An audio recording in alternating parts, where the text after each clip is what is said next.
Wow, it's so great that you're all here. As he said, I am representing Save Caribou.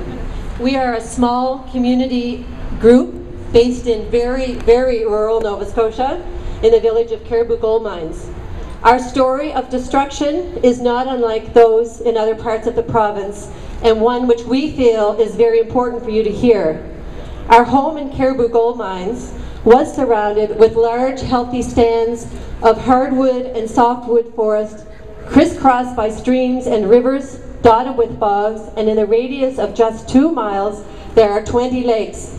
It was a paradise for hiking, fishing, hunting, skiing, snowshoeing, canoeing, but this has changed. The area has had blocks of forest removed over many years, but in the last 5 years, the speed at which this has, I think you just lost me. No. The speed at which, I'm sorry, can you hear me? Yeah. Oh, okay, I can't hear myself. The speed at which the cutting has taken place and the amounts of wood removed has become much greater, and in the last year and a half, things have drastically changed. They were harvesting for biomass, whole tree harvesting, which means you take every twig and branch. They take everything, and unlike the common belief that it is waste wood, it is truly maple, birch, oak, it's pine, spruce, fir, everything, and anything green in sight.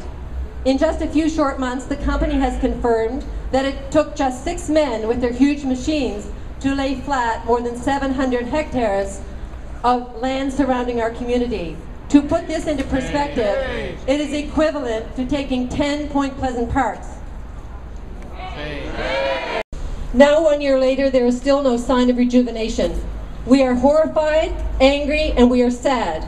But we are also determined that we will bring this to the media to show them what can happen, and I'm sure there are many people out there in rural Nova Scotia who know exactly what I'm talking about. Pictures of the carnage in Caribou have become the poster pin-up for bad forestry right across the country in magazines, newsletters, and news articles.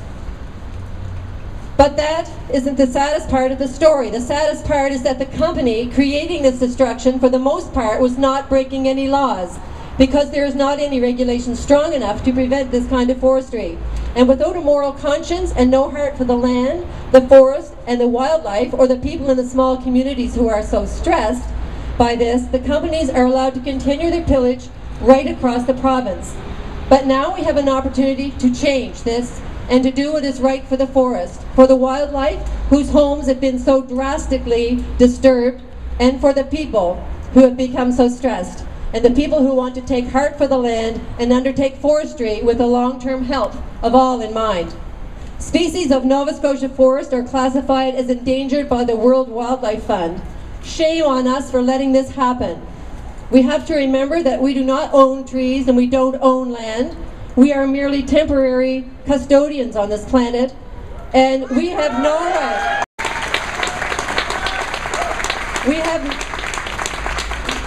We have no right to make decisions based on a whim or a wish for a short monetary gain. We have an obligation to protect what we have for the future generations of the forest, the wildlife, and our young people. We now have the opportunity to adopt the Donna Crosland and Bob Bancroft Forest Strategy as legislation in our province, and wouldn't that be great?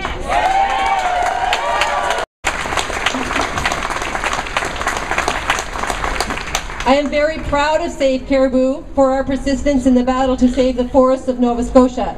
I think that we are testament to the fact that even a small flea on an elephant's back can be an annoyance. And if you scratch and you dig and you bite enough, someone's going to listen. We just have to stand up for the things that can't stand up for themselves. And if we all keep digging and scratching and biting at their heels, they will have to pay attention. And I think that we all can make a difference. Thank you.